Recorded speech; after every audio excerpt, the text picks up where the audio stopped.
What's around, everyone? Welcome to XO Tarot.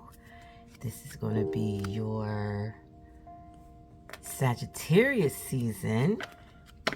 Okay, and we're going to pull out some oracle cards for Sagittarius season, okay? Going to pull out some unicorn cards because we're going to have to go there. It's Sagittarius season. So these are cards that are going to reveal where to draw your wisdom from, okay? Sagittarius, happy Sagittarius season. Happy flight day. Okay? Happy solar return. Happy born day. All that wonderful good stuff. All of that to you. Saggies are my opposite sign. Shout out. I'm actually reading this tarot card reading when it's exactly opposite from me. Okay, like right on point. Because you know I want to get the tea. And I want to be on point with the tea. So what better way is just to tap in, okay? And tap in my way. Okay? So that's what I'm doing. That's what I'm doing. So this reading is an oracle card reading. It is Sag season. And the oracle reading is to give wisdom. Okay, Sagittarius season is all about wisdom. It's all about expanding. It's all about that knowledge. It's all about that knowing and that risk taking to know and to overstand it, understand it, and diagonal stand it, and all the way around stand it. And it has the flair to accomplish it and to get it done. It loves the challenges of figuring out and to get the truth of it all. It's a ninth houser, so born out of the ninth house, but basically just means, a lot of people see the ninth house as the house of wisdom, as the house of knowledge and truth.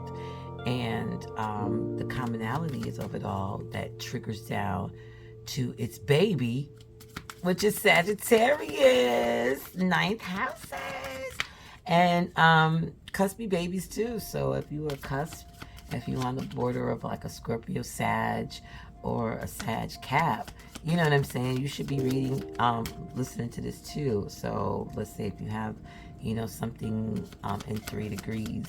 I mean, not 3 degrees, but like 28 degrees of Scorpio or something that's in 1 degree of Capricorn. You have to listen to not only Sag, but Scorpio. You have to listen to Sag. I know you're going to be listening to Scorpio or you're going to be listening to Capricorn, but you also got to include Sag. So that's why this is like, I usually talk about, doing quickies. If you look at my stuff, I talk about quickies and stuff like that. Because literally there's so many placements and alignments and so much stuff going on within you, your own universe. You know what I'm saying? Because everybody's walking around with their own universe pretty much. So it's so much that's going on within yourself that you can literally spend an 8-hour day, like the same amount of time that you spend at work, right? At a regular 9 to 5 or, 11 to 6 or 12, whatever. I forgot, 12 to 8. I used to have all those things down packed, all the time changes and all that when you get off work and stuff. But I haven't been in that world in a minute, so I kind of forgot the way it goes. The 8 to 4, I forgot the 8 to 4s. Yeah, so, because I was hardcore corporate at one time. Okay, so, so definitely it could take 8 hours if you really would go through each and every aspect of your alignment. You could be listening to tarot cards all day, zodiac sign stuff, all living day. I mean, you can even get off work into extra hours with just tarot card knowledge of based on your signs, your energy, like just to put the whole picture together. So I'm here to just give it, quick and to the point and easy. And Sagittarius is such a pivotal season here because it's really that point where it's the last fire sign of the year as we live it down here, in this world.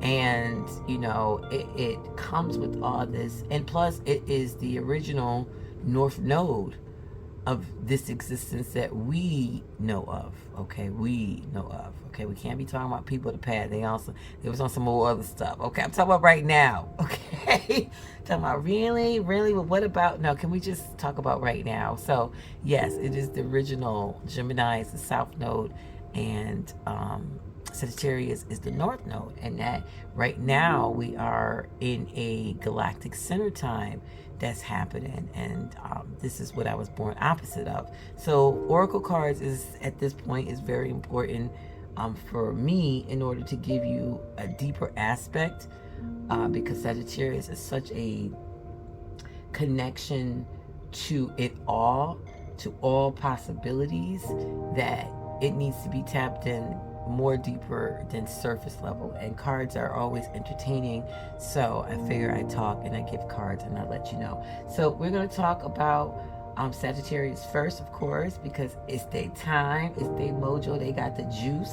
All right, and we're going to bring out the truth. And how you're going to find the truth is you're going to look at the wisdom of it all. So this is draw wisdom from, and the card is basically going to tell you more in depth of where, what focus, what is the main word or the main idea of this water that you're going to be drawing from during the remaining of Sagittarius season and a little bit into Capricorn season, because just because we say happy Capricorn season don't mean this Sagittarius season is over. All right, and Sagittarius is because you are my opposite signs.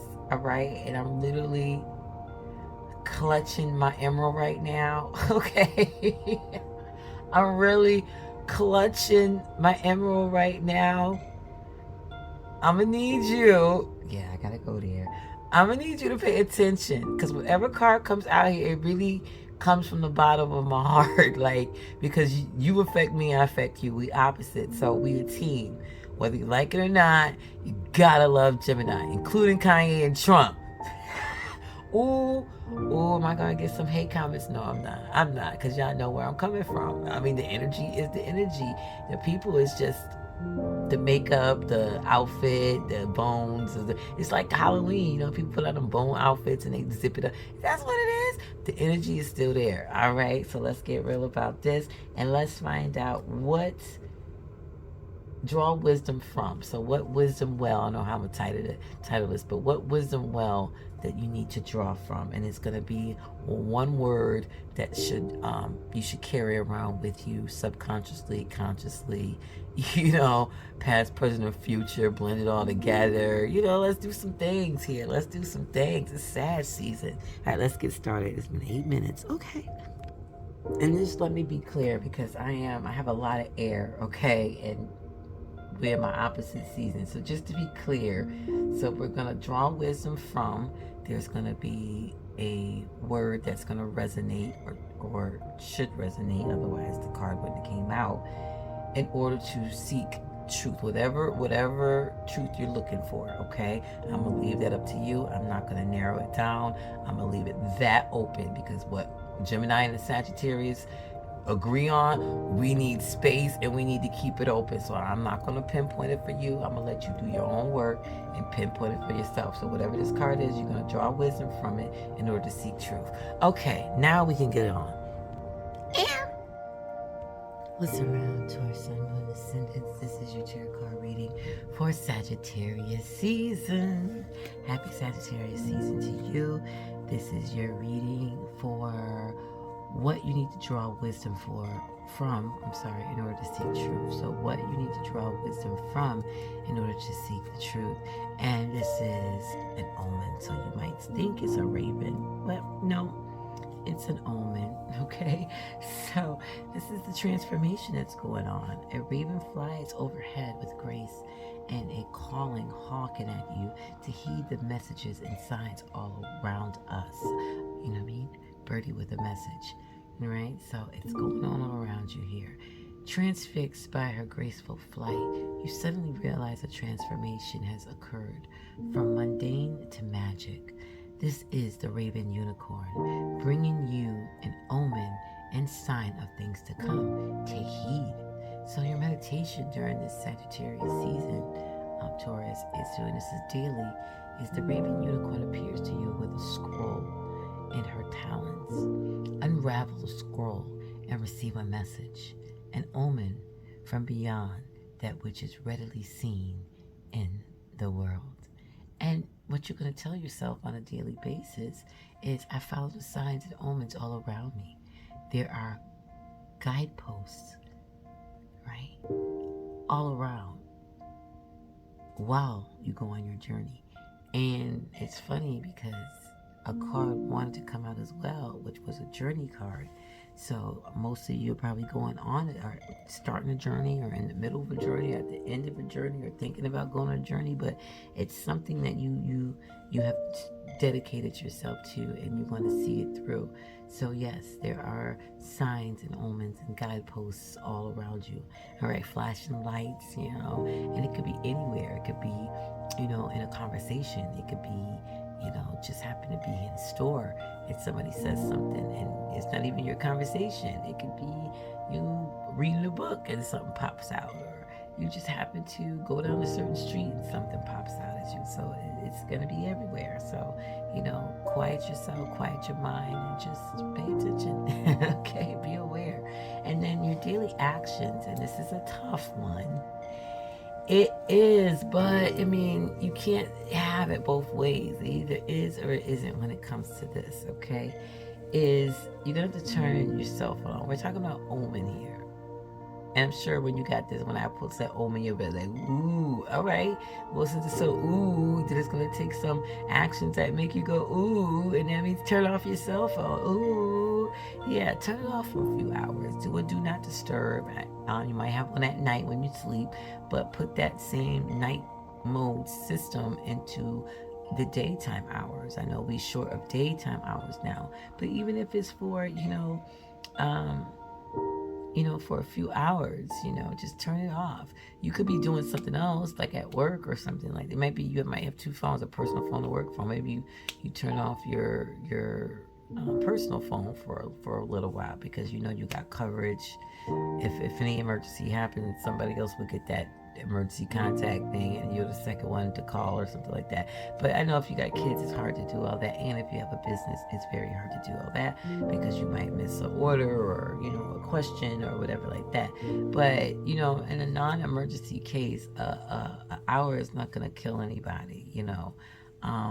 I know trading is crazy and it's fast, and a lot of things in this life is fast, and we're in this instant gratification type world. So when you don't respond back, even if it's just like, what are you doing? It's no emergency, and you don't respond back in time, or an hour later, people be like, oh my gosh, they looking at where your locations are, they blowing you up, they calling you, leaving a message, are you okay? And it's just like, yo, it's just only been an hour. Like, what's the problem, right? So find some way to carve, even if you have to start off with, maybe out of the week, there is a particular day where you can do that, and then go from there. And then maybe as time goes on, there'll be more days where you can put, an hour, then the hour becomes 2 hours, and then the 2 hours become 3 hours, where you're just focused on, silence and meditation and things like that. And it can be at night too, because some people, it don't end at night.